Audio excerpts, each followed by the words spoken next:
les esprits des eaux, vous savez pourquoi est-ce qu'à partir du royaume marin, on fabrique certains objets? On les fait entrer dans ce monde passant par des magasins et tout.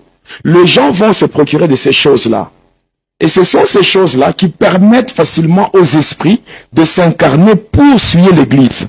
Donc ce sont des ports d'entrée. Mais comment? Lorsqu'on condamne ces choses, lorsqu'on condamne ces choses, on dit il faut que la femme soit dépouillée, qu'elle s'habille d'une manière décente, qu'elle évite de tresses, voilà, de perles et toutes ces choses. Parce que c'est là la luxure. Vous voyez, luxure, il y a dans le domaine de cosmétiques, tout ça, de l'habillement.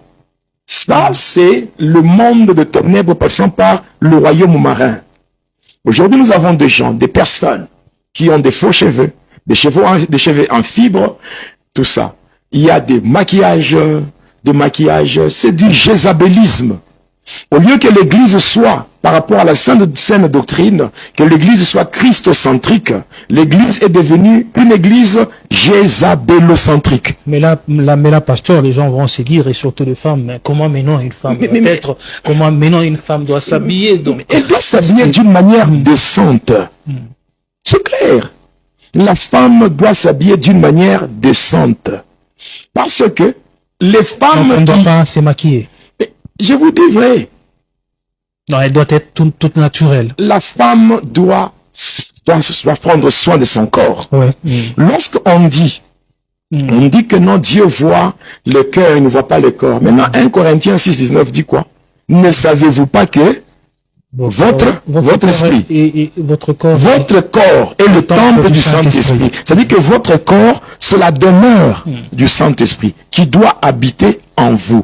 Est-ce qu'un corps non dépouillé peut être la demeure du Saint-Esprit? Vous voyez aujourd'hui le jézabélisme, vous voyez des femmes avec des ongles plaqués, des ongles qui font que comme elles se présentent comme des vampires. Mais il faut quand même appeler le chat par son nom. C'est ça. Nous sommes les enfants de Dieu, nous sommes des sentinelles. Nous devons parler de la vérité. Vous voyez une personne avec des ongles là, plaqués, qui sont vraiment des ongles longs. Après, maquillage exagéré là-bas, des boucles d'oreilles. Avec le make-up. Voilà, avec toutes ces choses-là. Et puis, il est en train de prophétiser. Mais ça, c'est quoi ça? L'esprit de Python dans l'église. L'esprit de Python dans l'église. Maintenant, ces esprits-là, qui viennent et qui s'incarnent, les esprits des eaux, les sirènes des eaux, s'incarnent dans ces femmes-là, surtout dans le milieu de gospel là-bas. Hein?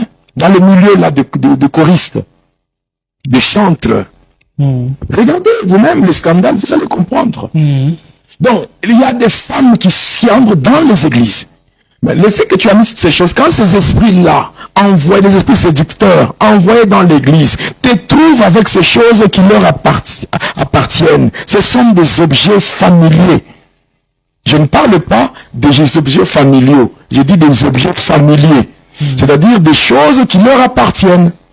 Quand tu as sur toi quelque chose qui appartient au diable, même si tu pries comme tu veux, le diable ne va pas te quitter parce que tu as quelque chose qui lui appartient.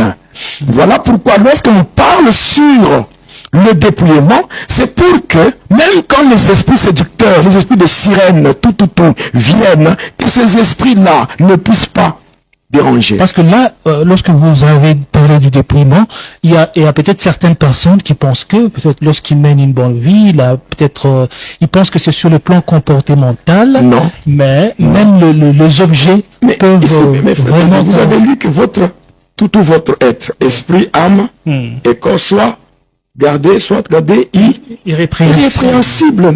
Parce que même votre corps peut montrer déjà votre habillement. Montre déjà que vous craignez Dieu. Et vous allez voir des histoires, des courtes, des habits, des accoutrements moulants, des habits moulants, des habits, des habits, je dis des habits provocateurs. N'est-ce pas?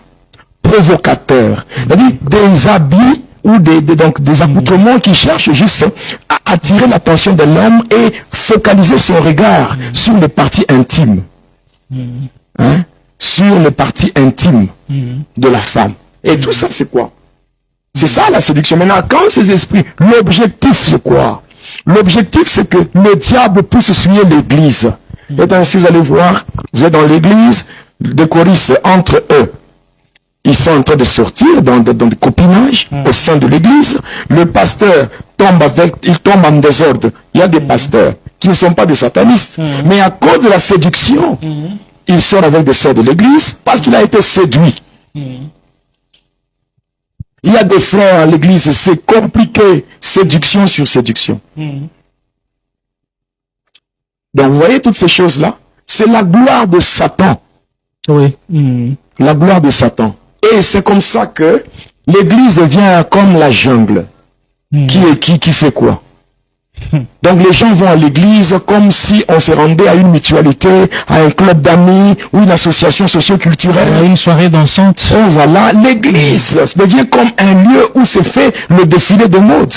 Où les femmes se présentent comme des mannequins, comme des miss, je ne sais pas quoi. Et ces choses-là, ce n'est pas ça que Dieu veut. Et Jésus dit, lorsque vous verrez l'abomination de la désolation dont a parlé le prophète Daniel s'installer dans le lieu saint, que c'est lui qui lit, fasse attention. Et déjà, vous voyez des femmes, une femme qui monte Dieu de la chair, elle commence à prêcher tout en étant en pantalon. Et vous dites que non, ça c'est lié à la culture, c'est lié à la civilisation. C'est quelle civilisation? Lorsque nous venons à Jésus, nous abandonnons les choses que nous pratiquions dans le monde et nous nous conformons à la saine doctrine.